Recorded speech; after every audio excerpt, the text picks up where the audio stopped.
Esse é o Nono Império e nós vamos falar agora sobre a situação na Ucrânia, hoje, dia 4 de agosto de 2023.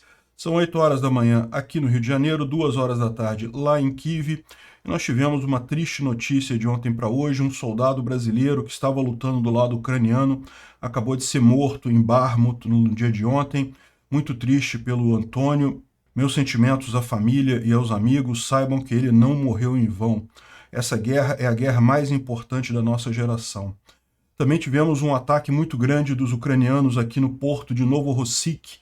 Um navio militar russo grande não está afundado totalmente, mas está muito adernado. Talvez tenha afundado totalmente, a gente vai ver os detalhes. Os russos disseram que não acertaram nada, que destruíram todos os drones, mas o navio mostra que não, né? E olha só onde foi esse ataque. Foi realmente muito longe de qualquer área de costa ucraniana.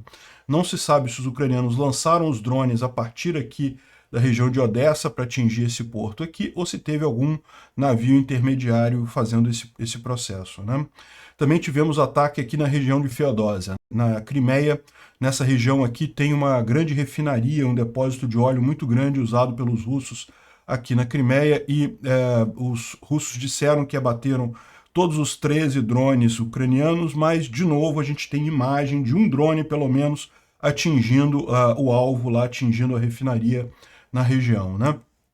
Também tivemos ataque aqui em Tokmak, próximo a Kherson, enfim, em vários locais aqui. Vamos falar sobre a linha de frente, o que tem de novidade na linha de frente.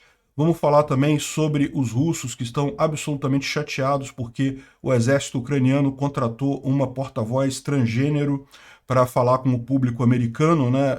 Ela é uma americana que está na Ucrânia. Enfim, vamos falar sobre esses e outros assuntos em detalhes. Essas notícias foram sugeridas por Peter Foge para Portugal, Mandaloriano Libertário e várias outras pessoas. Obrigado aí ao pessoal que sugeriu as notícias. Obrigado a você que está assistindo o nosso vídeo. Se você gosta do nosso conteúdo, por favor, deixe o seu like, se inscreva aqui no canal, né? Pois bem, é realmente muito triste a gente começar o vídeo assim, mas isso acontece, é uma guerra, infelizmente. Meus sentimentos aos familiares do Antônio. Não tem a informação do sobrenome dele aqui. Se alguém souber essa informação, quiser colocar nos comentários, a gente agradece. Se for interesse do próprio Antônio não ter o nome completo divulgado, então não tem problema, fica só como Antônio mesmo. É um brasileiro, estava lutando com os ucranianos lá na região de Bakhmut e infelizmente, veio a falecer, né? Muito triste isso, parabéns ao Antônio, eu acho que ele fez morrer todos nós vamos um dia, né? Ele fez diferença no mundo, o que muitos de nós não vamos fazer no final das contas. Enfim, mais uma vez, meus sentimentos à família e aos amigos do Antônio aí pela perda. Também tivemos uma outra notícia triste na Catedral de Kherson, foi atingida pelos russos, né? Mais uma vez, uma catedral ortodoxa atingida lá pelos russos. O pessoal está mostrando aqui o dano causado, né? Agora, temos algumas notícias boas do dia de ontem, né? Esse incêndio aqui eu cheguei a mostrar para vocês, mas a gente tinha visto apenas esse segundo vídeo aqui, que era a grande coluna de fumaça que formou, e eu disse que era uma instalação de oxigênio, de cilindros de oxigênio, né? Eu falei sobre isso ontem. Mas, na verdade, pela informação, é uma fábrica que faz baterias para drones. Usa o oxigênio nesse processo, né? Ou seja, isso aqui é um alvo militar legítimo porque drones estão sendo muito usados nessa guerra. Então, se essa fábrica fazia bateria para drone, certamente isso aqui aumenta a chance disso ser um ataque ucraniano ou uma sabotagem, né? E a explosão foi realmente bem mais significativa do que a gente tinha visto. O início dela a gente não viu, né? Vamos ouvir aqui.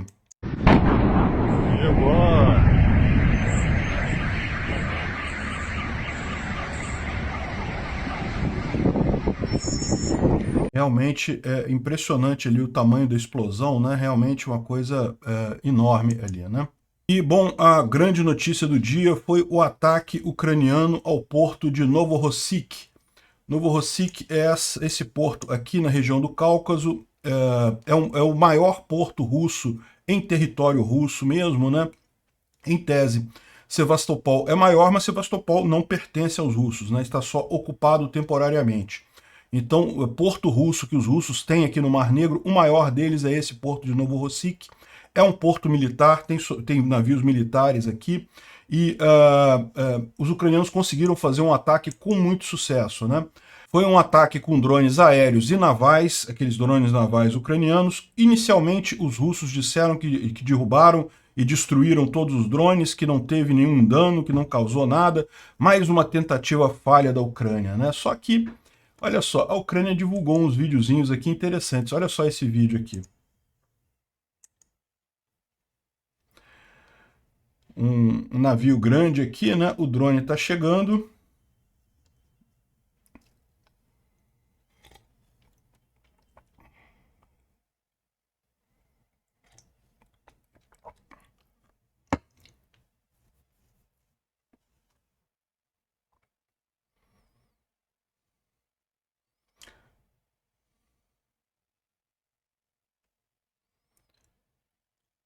E aparentemente, olha só, aparentemente conseguiu atingir o navio, né? Ou seja, desmentiu a propaganda russa imediatamente. E hoje cedo, depois que o dia amanheceu, a gente tem essa imagem aqui de um navio russo militar. E aqui por essa imagem dá para ver que realmente o drone atingiu esse navio aqui. Esse é um navio da classe Ropusha e são navios de desembarque.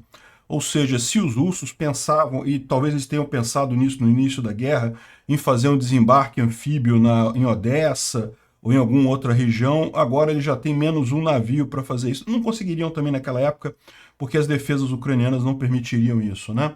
Mas enfim, de qualquer forma, menos um navio que os russos têm para patrulhar o Mar Negro e certamente pode ser que tenha sobrevivido, que ele esteja só adernado, né, e não tenha afundado completamente, mas certamente vai ser um prejuízo grande aí, provavelmente vai levar no mínimo alguns anos para ele voltar à operação aí, né? Melhor ainda se ele acabar de afundar perto do porto, né? Estão levando ele para uma doca no porto, né? Tomara que ele afunde bem no meio da doca para atrapalhar os outros navios também, né? Enfim, o mais engraçado dessa história toda foi justamente o contraste. Por quê? Porque a televisão russa imediatamente falou que não teve nada, que o ataque ucraniano foi totalmente repelido, que não teve problema nenhum, que nenhum navio foi atingido, não sei o que lá. E logo em seguida começaram a circular essas imagens e aí não tem muito como manter a narrativa, né? É o que eu falo sempre. Mentira é que precisa de força para ser levantada, né? A verdade, ela aparece sozinha, ela tem força por si só, né?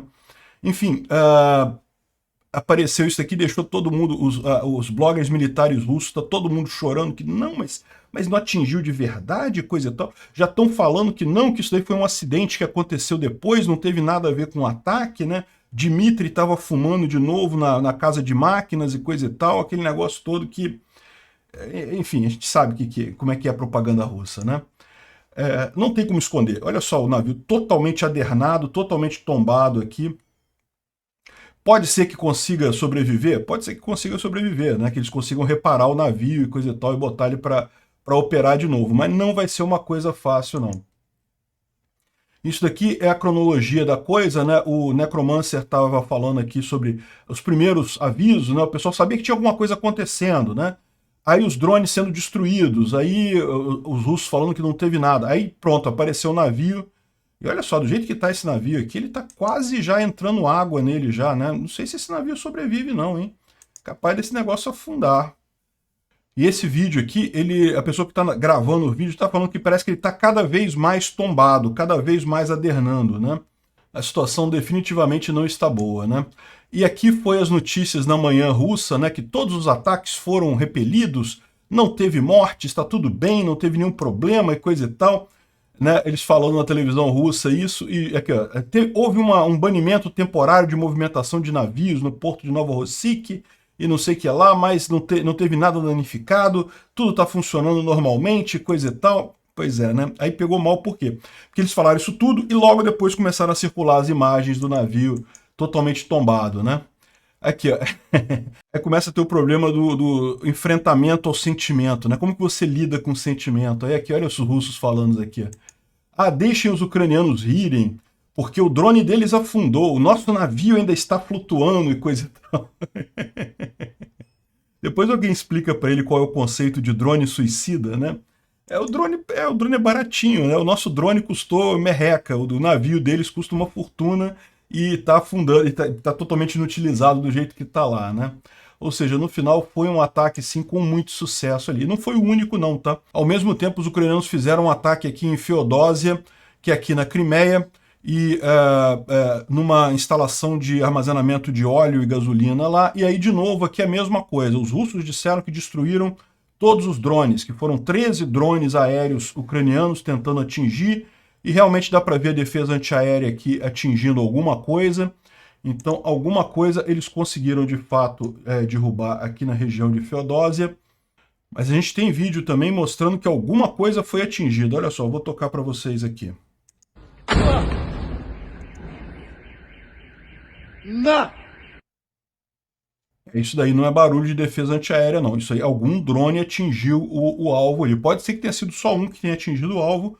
Não sabemos qual foi o dano que foi causado. A gente sabe que tem sim uma grande instalação de armazenamento de óleo lá em Feodósia, e que abastece principalmente os navios do Mar Negro. Então isso seria o objetivo principal ali.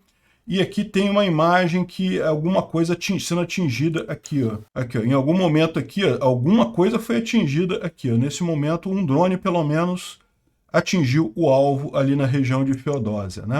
O blogger militar russo, o Raibar, está comentando os ataques de hoje, falando que justamente foi um ataque combinado ucraniano, né? Que saíram drones, várias linhas de drones aqui por várias posições diferentes. Alguns foram interceptados e coisa e tal. Então ele fala aqui que, olha só, ataque combinado das Forças Armadas da Ucrânia no Mar Negro, por volta da meia-noite, próximo a Kherson, provavelmente do campo da base aérea de Chernobyivka.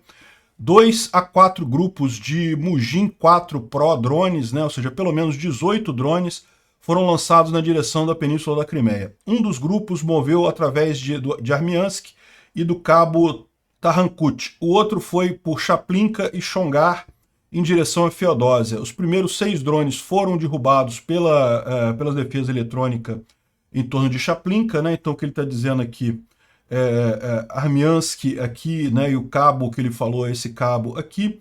Então esse grupo aqui teria sido destruído, mas o outro grupo conseguiu chegar aqui em Feodósia, né? Unidades da 31ª Divisão de Defesa Aérea trabalharam nos alvos a partir de Pantsir S1, próximo de Krasnoperokopsk e também do cabo Tarkankut, e mais alguns foram derrubados por ali, né? O principal ataque do inimigo foi concentrado em Feodósia, o inimigo no caso são os ucranianos, onde as tropas russas derrubaram 7 UAVs, né? 3 usando S-400, 4 com ZU-23-2. E um foi suprimido com guerra eletrônica. Um dos drones caiu próximo do depósito de óleo da cidade, não tem informações de dados ainda, né? Ou seja, o depósito de óleo pegou fogo, né? O ataque em Feodósia não foi acidental, grandes tanques de óleo são localizados nessa cidade, e a queda indica que isso era o alvo. Adicionalmente, tem uma planta de energia elétrica ali, uma termoelétrica, que conecta a força nas linhas de trem da Crimeia. Talvez esse tenha sido também um dos ataques, um dos alvos, né? E também teve mais informações sobre o ataque em Novorossiysk. Um desses drones navais ucranianos atingiu o lado do Olengorsky Miner. Esse é o nome do navio, aquele navio que é um grande navio de desembarque, né?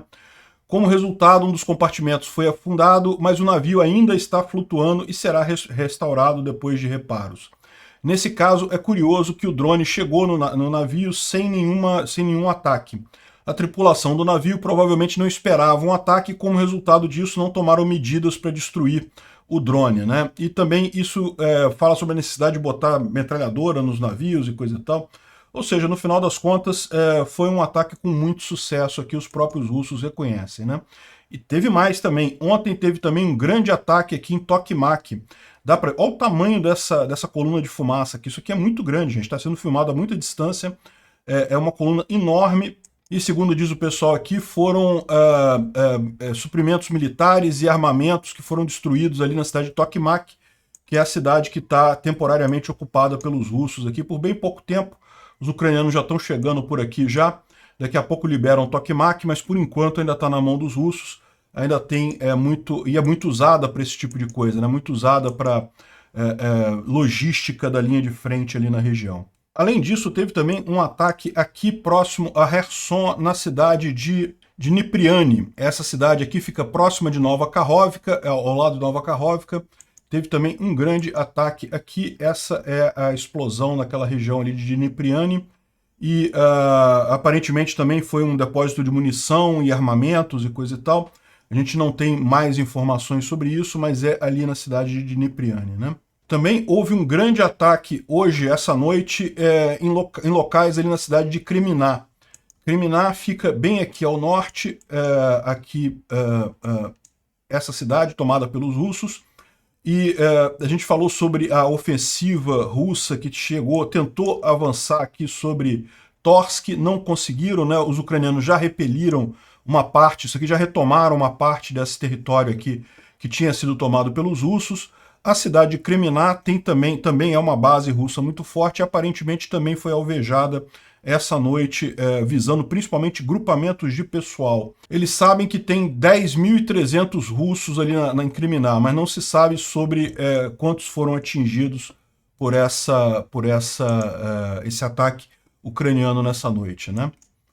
Bom, temos algumas informações aqui sobre a linha de frente. O Noel Reports traz aqui que na região de Velika Novosilka, os ucranianos limparam várias posições russas ali nas florestas e região em torno de Staromayorsk e repeliram um ataque russo ao sul de Staromayorsk. Então parece que ontem, de fato, os russos tentaram uma contraofensiva ali, um contra-ataque ali em Staromayorsk, mas não conseguiram avançar. O exército ucraniano está pressionando Priutini, Staromayorsk, toda aquela região ali, né? Ou seja, a gente está falando aqui de Staromayorsk, os russos tentaram avançar aqui ao sul, não conseguiram, e os ucranianos estão avançando em toda essa região aqui, entre Staromayorsk e Priutini, né? Toda essa área aqui, que é uma área elevada, é uma área importante do ponto de vista estratégico, está sendo forçada pelos ucranianos aqui, né? Ele disse que os ucranianos estão lutando no norte e noroeste de Urozhaine e a Rússia só consegue manter a posição lá porque tem aviação, né? A Rússia ainda tem supremacia de aviação ali na região. Tem controle de fogo, os ucranianos têm controle de fogo sobre as rodovias entre Novodonetsk e Kremenchuk e entre Priutini e Remivka. Então, aqui entre Priutini e Remivka, essa estrada aqui, os ucranianos já têm controle de fogo sobre ela, ou seja, os russos já têm dificuldade de abastecer Priutini, não tem outra forma de abastecer aqui. Se você reparar, tem uma série de rios por aqui, ó, que tornam complicado abastecer de outra forma. E essa estrada aqui já está com controle de fogo dos ucranianos aqui. E também a gente já tinha falado sobre isso, entre Novodonetsk e Kremenchuk, essa estrada aqui também já está sob controle de fogo dos ucranianos aqui, né? O Rado Rosso traz aqui algumas informações interessantes. Ele é um soldado de origem romena que está lutando lá na Ucrânia. E ele está falando aqui que Klishchiivka foi abandonada pelos russos, liberada pelos ucranianos. Então, como a gente falou ontem isso, né, já tem a informação de que Klishchiivka está liberada, mas não tem ainda a confirmação oficial, não tem aquela foto ainda bacana da liberação de Klishchiivka. Vamos aguardar isso para a gente comemorar. Mas aparentemente Klishchiivka já está abandonada pelos russos, né? Klishchiivka fica aqui perto em Bakhmut, essa cidade aqui, os ucranianos já estão lutando aqui há bastante tempo, né? Andriivka já foi liberada, mas sofreu ataques pelo menos 2 vezes por tropas do VDV, que são os paraquedistas russos, supostamente eram no início dessa guerra uma tropa de elite, hoje em dia não são mais, mas de qualquer forma ainda é uma tropa muito perigosa, e esses ataques foram repelidos pelas forças ucranianas. Kurdyumivka está contestada, 30% da cidade já está sob controle ucraniano. Então a gente está falando aqui de Andriivka, aqui nesse mapa ela ainda aparece como controlada pelos russos, mas na verdade já está controlada pelos ucranianos, muito embora os russos estejam tentando retomá-la, né?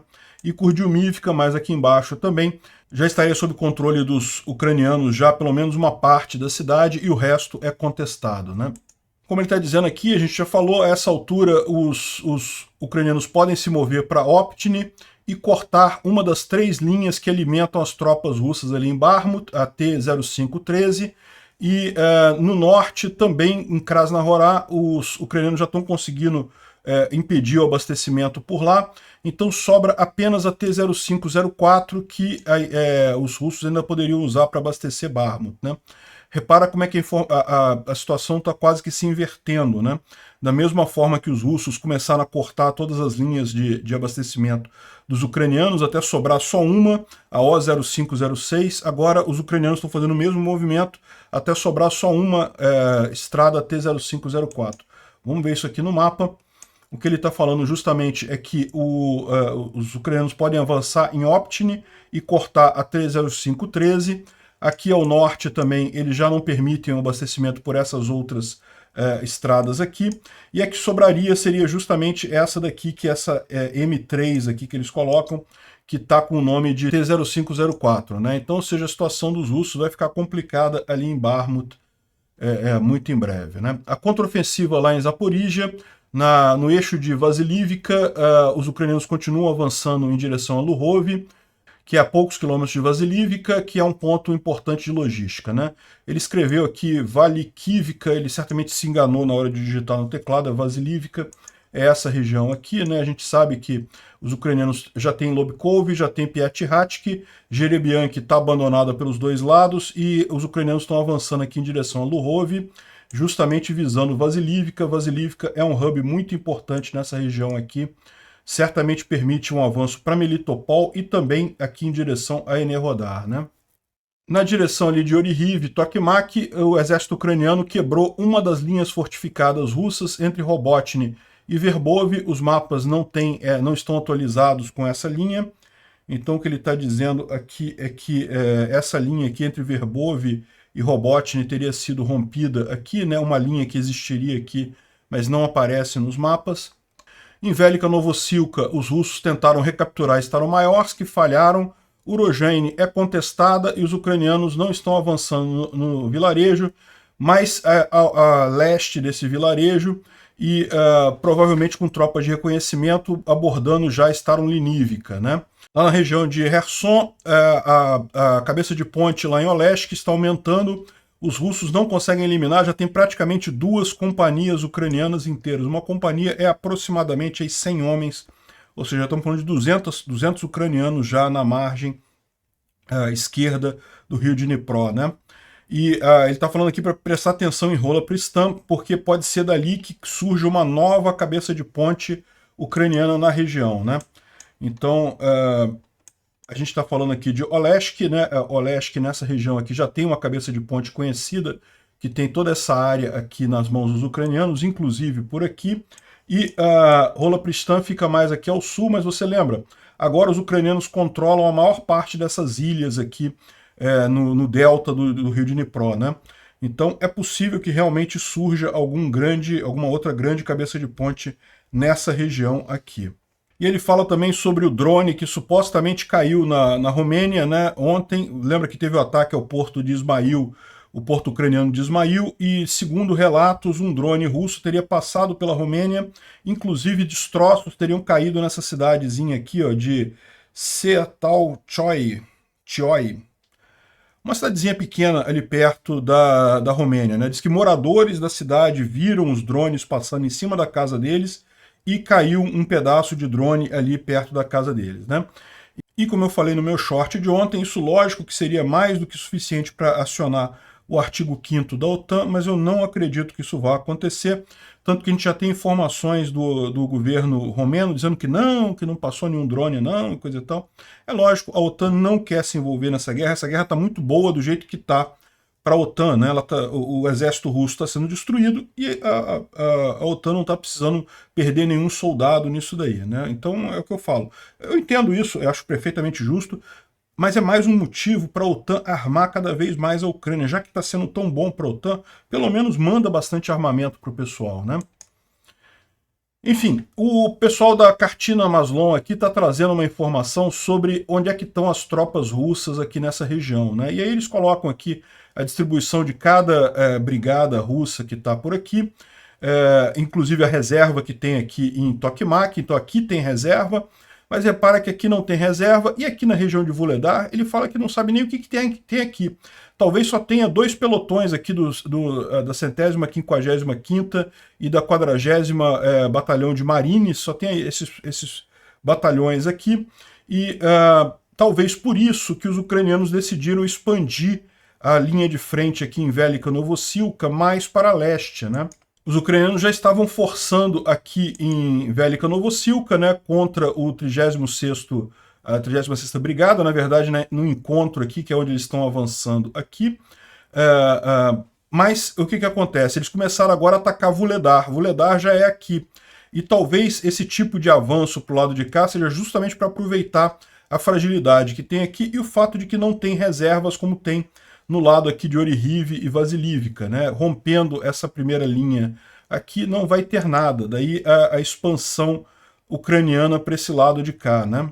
O pessoal aponta aqui que, na verdade, não tem reserva em quase lugar nenhum aqui da retaguarda russa, né? Ou seja, você tem aqui na região de Tokmak, dá para ver que tem uma concentração maior de tropas russas, tem reserva aqui em Melitopol também.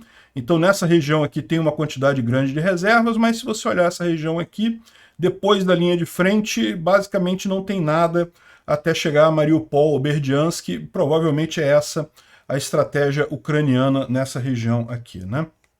E lógico, dizer que não tem reservas dedicadas é um exagero, tem poucas reservas dedicadas ali, né? Certamente eles trariam outras reservas aqui de reação e coisa e tal, mas não tem coisa significativa aqui, o que dá uma vantagem grande para os ucranianos.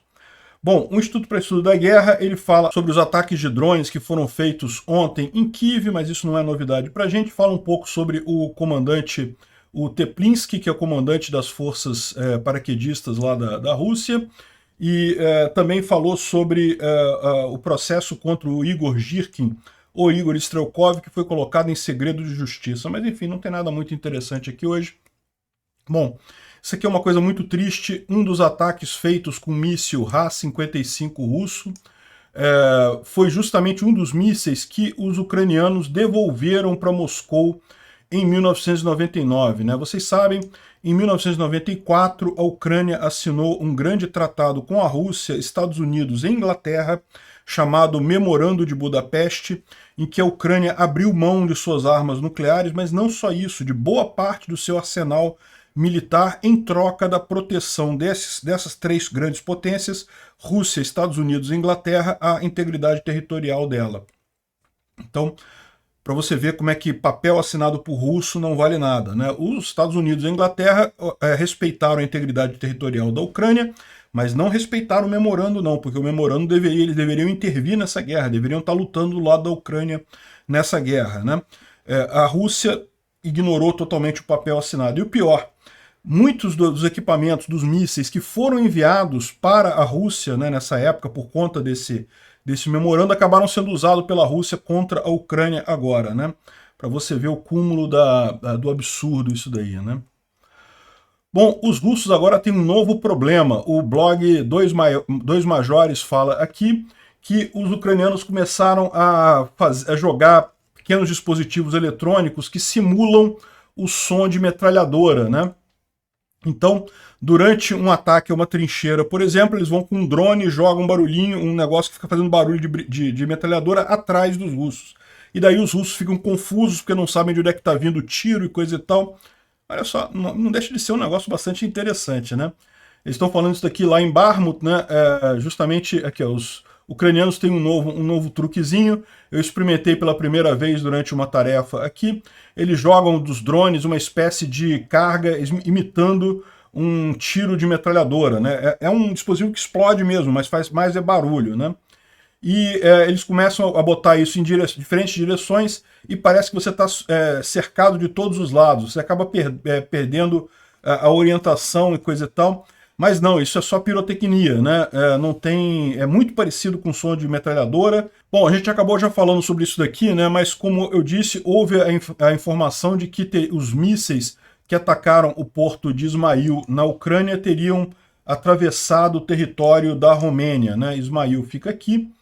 E essa área toda aqui é Romênia, então o míssil, os drones podem ter vindo por aqui, mas estão dizendo que não, estão dizendo que eles vieram por aqui, então eles atravessaram o território da Romênia, e mais do que isso, teria um deles ter caído nessa pequena vila aqui de Seatelchioi, não sei se eu pronunciei isso correto, mas teria caído um drone nessa região aqui, é bem perto do porto de Ismail, né? Aqui é o porto de Ismail. Enfim, de novo, não acho que a Romênia vá acionar o artigo 5º, poderia, se quisesse poderia, mas não vai fazer isso, né? O serviço secreto ucraniano obteve informações de inteligência que os russos estão preparando uma false flag de larga escala contra uma refinaria lá em Belarus, né? Vão culpar os ucranianos para tentar forçar a Belarus a entrar nessa guerra, a entrar do lado da Rússia nessa guerra, né? Isso, eles usariam o pessoal do grupo Wagner para fazer isso. O pessoal do grupo Wagner que está lá em Belarus, né? Seria o responsável por fazer essa false flag aqui. Essa refinaria é uma refinaria muito grande e não sei se seria capaz de fazer Belarus entrar nessa guerra. O Lukashenko sabe que o exército dele não está com tanta vontade assim de entrar na guerra e, mais do que isso, tem muita vontade de tirar o Lukashenko do poder. Está arriscado botar o negócio em prontidão e acabar o Lukashenko caindo, né? De qualquer forma, o serviço secreto ucraniano avisou o exército de Belarus sobre isso daí, né? Bom, ontem, de fato, o rublo despencou mais um pouco, já está no mesmo patamar que estava em março de 2022, que foi quando ele caiu bastante, né? E a gente falou sobre isso ontem, parece que tem uma expectativa sobre a continuidade do governo russo de recompra de moeda estrangeira. Com isso, se o governo russo parar de fazer isso, aí o rublo vai desabar completamente. Putin está, de fato, quebrando a economia russa totalmente, né? Bom, os russos ficaram muito chateados com isso por algum motivo que eu não consigo entender. A Sarah Ashton Cirilo, eu não sei se pronuncia Cirilo ou Kirilo nesse caso, ela é uma mulher transgênero, né, americana que está na Ucrânia e que foi alistada como sargento júnior nas Forças Armadas Ucranianas, justamente para servir de porta-voz. Ela fala inglês muito bem, e daí vai ser porta-voz das Forças Armadas Ucranianas para o público ocidental, né? Então, o exército ucraniano já tem uma série de porta-vozes lá, mas são porta-vozes para o público ucraniano, e embora o pessoal fale inglês, não fale inglês perfeitamente, então realmente ter uma pessoa que fale inglês fluentemente é uma coisa positiva nesse caso, né? E lógico, a escolha de uma transgênero americana é uma sinalização de que a Ucrânia é um país que pretende buscar mesmo a liberdade individual, né? Isso é uma coisa muito importante. Naquela região do mundo ali, na Rússia, na Ucrânia também, a verdade é essa, ainda existe um certo preconceito contra transexuais e mesmo membros da comunidade LGBT e coisa e tal, e a Ucrânia está sinalizando que quer mudar isso, né? Que vai caminhar realmente no sentido de mais liberdade individual. Acho isso extremamente positivo. Parabéns para ela, e mais parabéns porque ela está irritando os russos. Então só isso já valeu muita coisa aqui. A porta-voz militar ucraniana está irritando muitos propagandistas russos. Aí estão acusando ela de globalismo e não sei o que lá. Esse pessoal tira umas ideias malucas da cabeça, né? Enfim, é o que eu falo. Eu tenho algumas críticas com relação ao movimento LGBT. Questão de fazer cirurgia de mudança de sexo em criança. Eu acho um absurdo isso. Uma temeridade absurda isso. Agora, o Exército sempre teve membros LGBT o tempo todo. O Exército brasileiro tem um monte também, não tem esse negócio não, né? Tentar esconder isso com pano, dizer que não tem homossexualismo nas Forças Armadas e coisa e tal, isso é uma coisa idiota, sem sentido, não tem nada de globalismo nisso daí não, isso aí é só mesmo o pior tipo de conservadorismo, aquele conservadorismo besta, né, que fica achando que não, que a pessoa é menor, é menos capaz porque tem uma orientação sexual X ou Y, enfim. A pessoa maior de idade, meu amigo, ela faz o que ela quiser com o corpo dela, não tem nada a ver com isso, não. E se está irritando os russos, então pronto, excelente. Aliás, por falar nisso, tem essa propaganda aqui dos russos também. Olha só que coisa mais cringe isso, né? É uma propaganda em que uma moça russa muito bonita conhece um rapaz que parece chinês aqui, sei lá, com uma outra etnicidade, e eles começam a namorar e coisa e tal, e vão para a cama. Aí, olha só que ela pergunta para ele: você tem cidadania russa? Não, se você não tem cidadania russa, sem para você, não pode. Sempre me incomodava muito aqui no Brasil. O Brasil também fazia umas coisas dessa de objetificar a mulher brasileira. Se você pegar a propaganda brasileira na década de 70, 80, mostrava só mulher de bunda de fora em Ipanema, Copacabana e coisa e tal. Cara, isso é uma coisa absurda, bicho. Você tá traindo o pior tipo de turismo aqui pro Brasil. Não é isso, não esquece esse negócio. Sempre achei um absurdo disso lá na época, né? Felizmente o governo brasileiro parou com esse tipo de propaganda, né? Enfim, e agora está a Rússia aqui, né? Não que a gente pode, não que você pode servir, pode assinar sua cidadania russa. Parabéns, seja bem-vindo à Rússia. Aí ele encontra com ela, mostra o passaporte russo, que agora é russo, mas agora ele não quer mais nada com ela e coisa e tal, e vai embora. Provavelmente vai servir, né? Porque o que eles não contaram nessa história é que no momento que o estrangeiro recebe a nacionalidade russa, já recebe junto o pacotinho com o uniforme militar dele para ir lá para a linha de frente e morrer lá na Ucrânia, né? Enfim.